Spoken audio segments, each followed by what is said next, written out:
Bishop Craig Bergland coming to you with another video blog on behalf of Christ and Light and the socially engaged Christianity movement of which we're a part. I thought I might talk to you today about giving. Giving is quite frankly a sore spot, as anyone knows who's ever been involved in any kind of nonprofit work, church ministry, any kind of an organization which seeks to help others and relies on contributions to be able to do that. Nothing turns an audience or a congregation's face quite as sour as that moment that they realize you're about to ask them for money. And I think that's part of human nature. I think it's normal. I don't necessarily think that it's healthy, but it is normal. And the reason I thought about discussing giving with you today is because of something I read on Facebook actually this morning.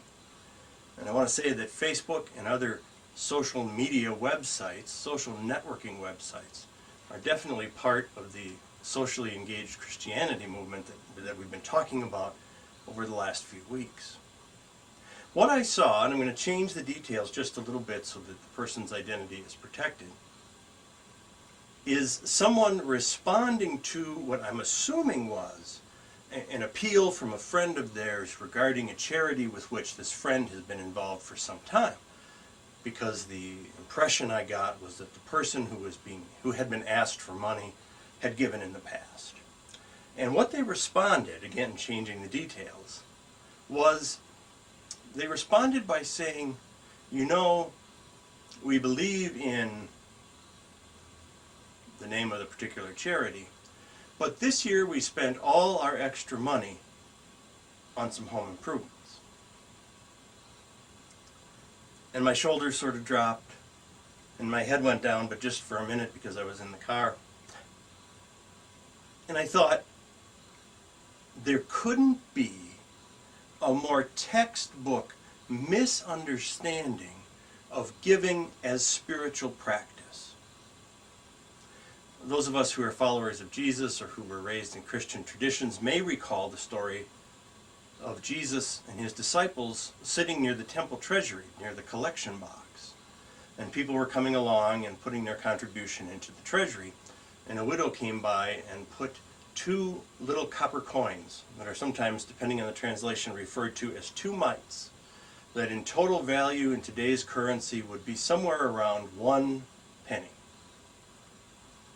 And Jesus turned to his disciples and he said that the impoverished widow had given more than anyone else who had contributed into the treasury box while they watched, because the others had given from their excess.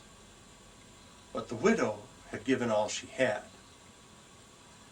Now, I certainly wouldn't advocate that any of us empty our bank accounts and give them to charity, although if you do feel a need to do that, please send it to me at Christ and Light, Post Office Box 100906, Milwaukee, Wisconsin 53210. We'll get your tax receipt onto you immediately and promise to put your money to good work. You know, in case there's one of you that doesn't want to listen to my counsel not to do that, please feel free. Seriously though,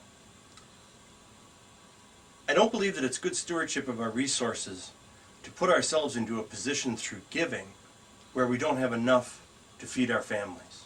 My father lived through that existence as a child, as his parents devoutly gave their tithe to the Methodist Church to the point where they suffered at home because of it. I don't think that's appropriate stewardship. But I do want to say that there is a socially nurturing sort of giving, and it doesn't come from giving what's left over. It comes from making some sort of a sacrifice. Now, before you turn me off, sacrifice is another one of those loaded words that when we hear them our faces tend to drop. But let me tell you what I mean. Suppose somebody approaches you and they have a charity that they'd like you to donate to. What if you decided that as a family, the next time you were planning on going out to eat, you would change your mind. You would calculate how much you would have spent, and you'll instead make a meal for yourselves at home and give the difference between what it cost you to make the meal at home and what it would have cost you to eat out, and let me say, with tax and gratuity included and your drink bill, because that can be the kicker. And what if you took that money and then gave it to the concern that you were approached about? What if you decided, now it depends on how often you go out to eat, of course, and I'm not advocating that it is a drive-through fast food meal that you forego. I'm talking about a nice dinner out. What if you looked at the number of times you do that in the course of a year and said, I'm going to cut those in half? And the half that I cut out are going to be meals at home, and we're going to contribute the difference to a charity that we believe in. I'd encourage you to try it. Try it even just once. You will notice a difference in how you feel. And the difference in what you give will be that instead of giving from what's left over, into which little thought goes, from which there isn't really any ongoing evidence of you having done it, and therefore through which there's no spiritual change within yourself. You'll notice a difference compared to doing that when you become intentional about your giving. We're not asking you to sacrifice in such a way. I don't think any responsible charity asks you to sacrifice in such a way, except some parts of fundamentalist Christianity, and frankly they're wrong to do this. We're not asking you to sacrifice in such a way that it's going to hurt. I've heard that language used, give till it hurts. Nonsense. That too poisons the culture of charity. But give so that you can make a difference, and give so that you notice it.